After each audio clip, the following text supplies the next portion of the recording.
Magandang gabi, Oriental Mindoro, ika-12 sa buwan ng Pebrero taong 2014. Ito po ang TVNet Newsline. At sa ulo ng ating mga balita, pamunuan ng Calapan Waterworks Corporation na pinagpaliwanag na sangguniang panlunsod hinggil sa mataas na water bill. NSO at 3 ahensya ng gobyerno na may kinalaman sa estadistika pag-iisahin bilang Philippine Statistics Authority. Mga kapulisan ng rehiyon nakiisa sa bloodletting activity. At sa detalye ng ating mga balita, masayang idinao sa mga residente ng Santa Maria Village sa syudad ang kapistahan nito hapon ng ika-12 ng Pebrero ng kasalukuyang taon. Bilang bahagi na nasabing pagdiriwang, isang misa ang sinagawa ng mga residente na isang pamamaraan ng pakikisa ng mga Kristiyanong Katoliko.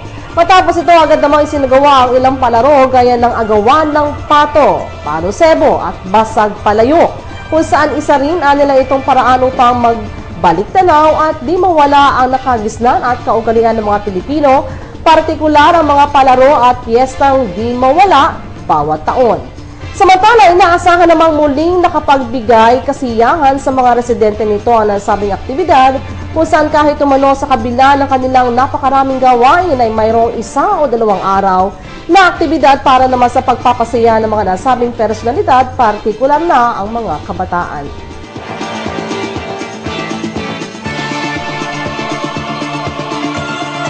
At magbabalik po ang TVNet Newsline makalipas lang mga ngilang paalala. Wake up in a better mood.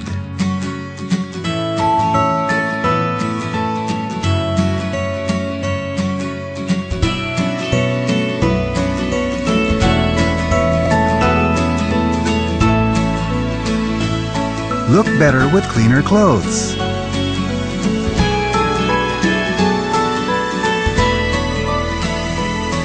Better days begin with Panasonic.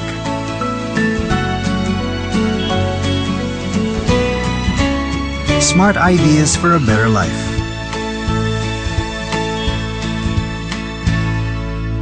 Panasonic, ideas for life.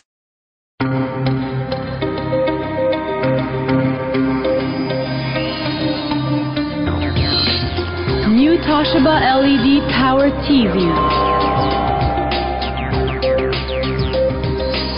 See the power. Hear the power. Feel the power. Toshiba, my choice. LED Power TV. Toshiba. Nagsagawa ng bloodletting activity ang kapulisan ng PRO at PPO bilang pakikisa sa Oriental Mindoro Blood Council umaga na ika-12 ng Pebrero ng kasalukuyang taon. Bago na sabing aktibidad, nagsagawa ng oryentasyon ng pamunuan ng OMBC sa katauhan ni OMBC Dr. Jonathan Leviste, kung saan ilang paalala kanilang binigyan daan, kabilang na umano rito ang pamimigay ng ilang bowler na may iba't ibang kulay na nagre-representa naman ng blood type. Lubos rin nito ang pinasalamatan ang mga nasabing kapulisan dahil sa malaking tulong nito sa mga pasyenteng mangangailangan di lamang sa lalawigan maging sa ilang panig ng rehiyon. Samantala, nakilahok rin sa nasabing gawain ng ilang kilalang opisyal at kawani ng kapulisan, kabilang narito ang mga regular na nagbibigay o nagdodonate ng dugo, kung saan mayroon na rin card bilang tanda kung ilang beses na ito nakapagbigay, at ayon na rin sa ahensya ng OMBC, bilang pasasalamat at ilang parangal ang ibinibigay sa mga ito sakaling regular na makapagbigay ng dugo sa halos 10 sunod-sunod na pagkakataon. Inaasahan namang muling makapagbibigay ng tulong ang mga nasabing gawain sa mga pasyenteng lubos na nangangailangan nito, kung saan patuloy pa rin ang panghihikayat ng ehensya ng OMBC sa ilan pang konsernadong personalidad na mag-donate ng dugo dahil malaki na rin aniya ang benepisyo nito sa katawan at kalusugan ng tao.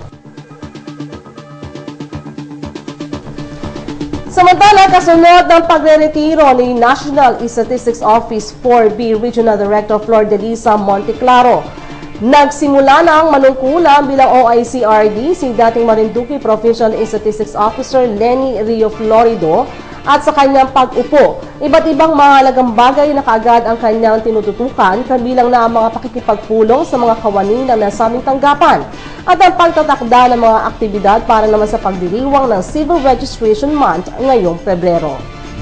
Noong pag-upo ko, ang una kong ginawa is miniting ko lahat ng regional staff.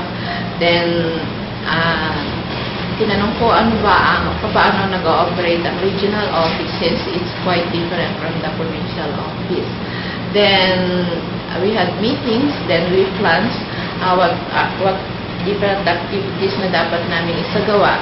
Especially now, the month of February is being celebrated as Civil Registration Month, where na may temang ikaw at ako tungo sa wastong pagre-registro. So, iba't ibang activities ang plinano namin. Meron kaming magkakandak kami ng refresher course on civil registration, wherein the staff from the local civil registry office of the province of Oriental Mindoro, Occidental Mindoro, and Romblon will be the participants. Then we will have also the General Assembly of the Municipal Civil Registers scheduled on February 28. Aniya pa nais niyang tutukan ng patuloy na pagkampan sa mga responsibilidad ng kanilang tanggapan sa pagbibigay serbisyo sa mga mamamayan habang hindi pa lubusang pinag-iisa ang NSO, National Statistic Coordination Board, Bureau of Agricultural Statistics at Bureau of Labor and Employment Statistics at alinsunod naman sa RA 10625 o ang Philippine Statistical Act of 2013. Since the office is now Philippine Statistics Authority and no longer National Statistics Office, I want to give priority dun sa mga different activities pa rin na ginagawa ng aming tanggapan since the merging is still undergoing. And based from Republic Act 10625 or known as the Philippine Statistics Act of 2013, it is an act reorganizing the Philippine statistical system, preparing for the purpose yung Executive Order 121, reorganizing and strengthening the Philippine statistical system. So, under Republic Act 10625, it creates the Philippine Statistics Authority, wherein merging of the four affected agencies, namely the National Statistical Coordination Board, the National Statistics Office, the Bureau of Labor and Employment Statistics, and the Bureau of Agricultural Statistics. So, the main objectives is the data produced by the PS shall be the official and controlling statistics of the government, and the PSA will be characterized by integrity, independence, and professionalism. Maliban sa isang ehensya na lamang na may kinalaman sa estadistika, ang kinakailangan lapitan ng mga mamamayan sa oras na maganap ang merging. Maaari rin na niya makatulong ito upang makatipid ang pamanaan, ngunit binigyan din niya na hindi naman ito nangangahulugan ng pagbawas sa kalidad ng serbisyo nila. Pamumunuan ng PSA ng National Statistician at may 3 pang Deputy National Statisticians kung saan habang wala pang opisyal na itatalaga si Pangulong Benigno Simeon Aquino III, ay pansamantalang nanunungkulan bilang OIC NSO Administrator Carmelita Ericta. PSA will be head by the National Statisticians, then supported by the 3 Deputy National Statisticians. So, kung sino yung ma-appoint, depende yun sa merits and fitness doon sa position. Sa kasulukuyan, nasa proseso pa ang paglalagay ng mga tauhan sa PSA at ayon kay RD Rio Florida, ang full implementation na nasabing batas ay magaganap sa January 2015. Sa huli, tiniyak ng opisyal ang kanilang patuloy na pagbibigay ng maayos na serbisyo sa mga mamamayan. Ang National Statistics Office po is known na as Philippine Statistics Agency. So, ganun pa rin po ang aming serbisyo. Gusto po namin maging maayos, mapagserbisyuhan ng maayos ang mamamayang Pilipino. So, kung ano man po ang mga kailangan na sa aming tanggapan, malugod po kayo naming tatanggapin upang mapagsilbihan po namin kayo ng maayos at naayos sa aming kakayanan. Iba pa mga balita, makalipas lamang ng paalala. Bakit ka kasi kumabit? Alam mong di tama yan, di ba? Huwag ka nang gumamit ng pag-aari ng iba.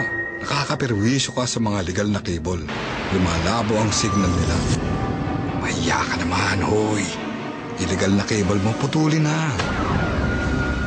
Ano, gusto mo bang umabot pa sa kulungan? Umiwas ka na sa gulo tsaka skandalo. Huwag maging kabit. Magpakabit ng tama ngayon. Supported by PCT. Good news po para sa lahat ng subscribers ng Cable TV at Cable Internet. Naisabatas na po ang Anti-Cable Television and Cable Internet Tapping Act of 2013. At ayon dito, bawal makikabit ng Cable TV at Cable Internet. Ang parusa sa sino mang lumabag sa batas na ito ay pagkakakulong at pagbabayad ng malaking multa. Bayad ka na nga, kulong ka pa. Kim Atienza po, nagsasabing pagdating sa batas, hindi weather-weather lang. Huwag maging kabit. Supported by the PCTA. Sa pagpapatuloy ng ating mga balita, isang press conference ang isinagawa ng Ormeco Incorporated hapon ay 12 ng Pebrero ng kasalukuyang taon matapos ang matagumpay na referendum ng Ormeco Incorporated nitong ika-9 na Enero ng kasalukuyang taon na ginanap sa iba't ibang panig sa lalawigan kung saan landslide na naging resulta na pinaboran ng member consumers sa botong 27,400 sa pananatiling non-stock, non-profit, service-oriented cooperative kontra conversion sa CDA na nakakuha lamang ng 907